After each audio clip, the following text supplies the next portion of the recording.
ನಿಮ್ಮ ವಾಹಿನಿ, ಇದ್ದಿದ್ದು ಇದ್ದ ಹಾಗೆ. ದಾವಣಗೆರೆಯಲ್ಲಿ ಮೊದಲು ಪ್ರಾಮಿಸ್ ಮಾಡಿದ್ರು ಕಾಂಗ್ರೆಸ್ ಅವರು, ಮುಸಲ್ಮಾನರು ಕೊಡ್ತೀನಿ ಅಂತ, ಕೊಟ್ಟಿಲ್ಲ. ಈಗ ಅದರ ರಿಫ್ಲೆಕ್ಷನ್ ಆಗ್ತಾ ಇದೆ. ಈಗ ಹಲವಾರು ಜನರ ಮೇಲೆ ತೂಗುಗತ್ತಿ. ಜಮೀರ್ ಅಹಮದ್ನೂ ಕೂಡ ಟಾರ್ಗೆಟ್ ಮಾಡ್ತಾ ಇದ್ದಾರೆ. ಅದರಿಂದ ಒಟ್ಟಲ್ಲಿ ಕಾಂಗ್ರೆಸ್ ಒಡೆದ ಮನೆ ಇವತ್ತು. ಒಂದು ಕಡೆ ಮುಖ್ಯಮಂತ್ರಿ ಪದವಿಗೆ ಜಗಳ, ಇನ್ನೊಂದು ಕಡೆ ಮುಸಲ್ಮಾನರದ್ದು ಜಗಳ, ಗೊಂದಲದಲ್ಲಿದೆ. ಯಾರು ಮುಖ್ಯಮಂತ್ರಿ ಕರ್ನಾಟಕದಲ್ಲಿ ಅನ್ನೋದನ್ನು ಕೂಡ ರಾಜ್ಯದ ಜನರ ಪಾಲಿಗೆ ಯಕ್ಷ ಪ್ರಶ್ನೆ. ಅದರಿಂದ ಈ ಸರ್ಕಾರ ತೊಲಗೋಗೋದು ಒಳ್ಳೆಯದು. ಬೇಗ ತೊಲಗೋದ್ರೆ ಹೊಸ ಯಾವುದನ್ನ ಚುನಾಯಿತ ಸರ್ಕಾರ ಬಂದು ಒಳ್ಳೆ ಕೆಲಸ ಮಾಡಲಿ ಅಂತ ಜನ ಆಶೀರ್ವಾದ ಮಾಡೋಕ್ಕೆ ತಯಾರಿದ್ದಾರೆ. ಇವತ್ತೇ ಚುನಾವಣೆ ನಡೆದರೂ ಈ ರಾಜ್ಯದಲ್ಲಿ 28 ಚುನಾವಣೆ ಇರೋದು. ಹೀಗೆ ನಡೆದ್ರೂ ಕೂಡ ಕರ್ನಾಟಕದಲ್ಲಿ NDA ಸರ್ಕಾರ, BJP ನೇತೃತ್ವದ NDA ಸರ್ಕಾರ ಬರುತ್ತೆ. ಇರಪ್ಪ, ಗೆಲ್ತೀರಿ. ಆ ಥರದ ವಾತಾವರಣ ಇದೆ. ನೀವೇ ನೋಡ್ತಾ ಇದ್ದೀರಲ್ಲ, ಒಳ್ಳೆ ಪ್ರಚಾರ ಆಗಿದೆ. ನಮ್ಮೆಲ್ಲ ರಾಜ್ಯದ ನಾಯಕರು ಪ್ರಚಾರದಲ್ಲಿ ಭಾಗಿಯಾಗಿದ್ದಾರೆ. ಶ್ರಮ ಹಾಕಿ ಕೆಲಸ ಮಾಡಿದ್ದೀರಿ.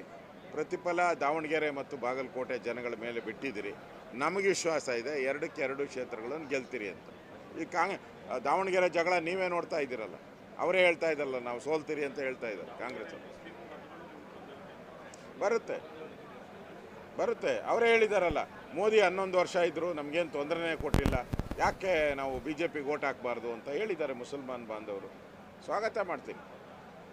ಮುಸಲ್ಮಾನ್ ಬಾಂಧವರು BJPಗೆ ಓಟ್ ಮಾಡ್ತಾರೆ ಅಂದರೆ ಸ್ವಾಗತ ಮಾಡ್ತೀನಿ. ಧನ್ಯವಾದ.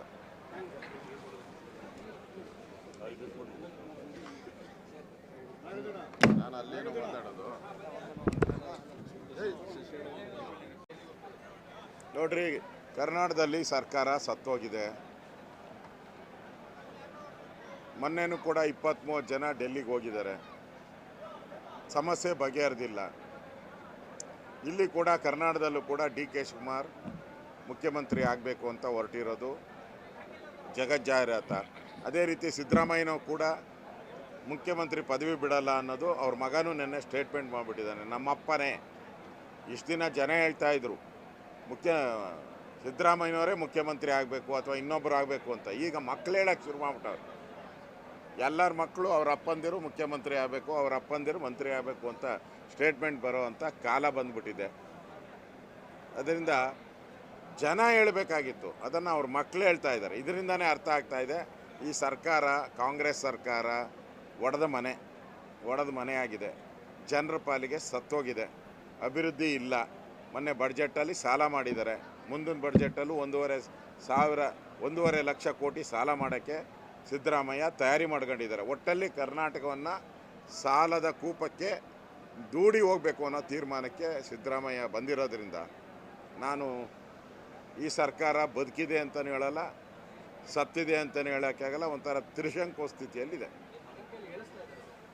ಇನ್ನೇನು ಮನೆ ಪಾಠ ಅದೆಲ್ಲ. ಮಗನ ಕೈಲಿ ಹೇಳಿಸ್ತಾವ್ರೆ ಅಂದರೆ ಮನೆಗೊಂದು ಕ್ಯಾಬಿನೆಟ್ ಇದೆ, ಆಚೆ ಕಡೆ ಒಂದು ಕ್ಯಾಬಿನೆಟ್ ಇದೆ. ಇದು ಮನೆ ಕ್ಯಾಬಿನೆಟ್ಟು. ಯಾರು ಕೊಲೆಯಲ್ಲಿ ಭಾಗಿಯಾಗಿದ್ರೋ ಅವರೇ ಹೇಳಿದ್ದಾರೆ. ರಾಜ್ಯದ ಜನತೆಗೆ ಒಂದು ಮೆಸೇಜು, ಇದು ಒಳ್ಳೆಯ ಒಂದು ಸಂದೇಶ ಹೋಗ್ತದೆ. ಯಾರ್ದೋ ಮಾತು ಕೇಳ್ಕೊಂಡು, ರಾಜಕಾರಣಿಗಳ ಮಾತು ಕೇಳ್ಕೊಂಡು ಕೊಲೆಗಳನ್ನು ಮಾಡಿದ್ರೆ ಯಾವ ಸ್ಥಿತಿ ಆಗುತ್ತೆ ಅನ್ನೋದಕ್ಕೆ ಇದು ದೊಡ್ಡ ಎಕ್ಸಾಂಪಲ್. ಅದರಿಂದ ಇವತ್ತು CBI ತನಿಖೆ ಕೊಟ್ಟಿದ್ದಕ್ಕೋಸ್ಕರ, CBI ತನಿಖೆ ಕೊಟ್ಟಿಲ್ಲ ಅಂದಿದ್ರೆ ಕಾಂಗ್ರೆಸ್ ಅವರು ಈ ಕೇಸನ್ನು ಮುಚ್ಚಾಕೋಕ್ಕೆ ಎಲ್ಲ ರೀತಿ ತಯಾರು ಮಾಡಿಬಿಟ್ಟಿದ್ರು. ಅಲ್ಲಿನ ಇನ್ಸ್ಪೆಕ್ಟ್ರು, ಅಲ್ಲಿನ DYC ಎಲ್ಲರೂ ಕೂಡ, ಇಡೀ ಪೊಲೀಸ್ ಇಲಾಖೆ ಈ ಕೇಸನ್ನು ಮುಚ್ಚಾಕೋಕ್ಕೆ ಮಾಡಿತ್ತು. ಈಗ CBI ಕೊಟ್ಟ ಮೇಲೆ ಆ ಕೇಸು ಚಾಲುವಾಗಿ ಈಗ ಅಪರಾಧಿ ಯಾರು ಅನ್ನೋದು ಪಕ್ಕಾ ಪ್ರೂವ್ ಆಗಿದೆ. ಕೋರ್ಟು ಕೂಡ ಪ್ರೂವ್ ಆಗಿದೆ. ಅಂದರೆ ಕೊಲೆ ಮಾಡ್ಸೋಕ್ಕೆ ಮುಂಚೆ ಒಂದು ರೆಸಾರ್ಟಲ್ಲಿ ಇವರೆಲ್ಲ ಸೇರಿ ಪ್ಲ್ಯಾನ್ ಮಾಡಿರೋದು ಇವಾಗ ಬಹಿರಂಗ ಆಗಿದೆ. ಇವರೇ ಮಾಡಿಸಿರೋದು ಅಂತಲೂ ಇವಾಗ ಸಾಕ್ಷಿ ಆಧಾರದ ಮೇಲೆ ಕೋರ್ಟ್ ತೀರ್ಮಾನ ಕೊಟ್ಟಿದೆ. ಇದೆಲ್ಲ ನೋಡ್ತಾ ಇದ್ದರೆ ಈ ಥರ ರಾಜಕೀಯ ಕೊಲೆಗೆ ಇದೊಂದು ತಿಲಾಂಜಲಿ. ರಾಜಕೀಯದ ಕೊಲೆಗಳು ಮಾಡ್ತಾರಲ್ಲ, ಇದೊಂದು ತಿಲಾಂಜಲಿ ಇಡಬೇಕು. ಆ ರೀತಿಯಾದಂಥ ಒಂದು ಜಡ್ಜ್ಮೆಂಟ್ ಬಂದಿದೆ. ಇದನ್ನು ನಾನು ಸ್ವಾಗತ ಮಾಡ್ತೇನೆ.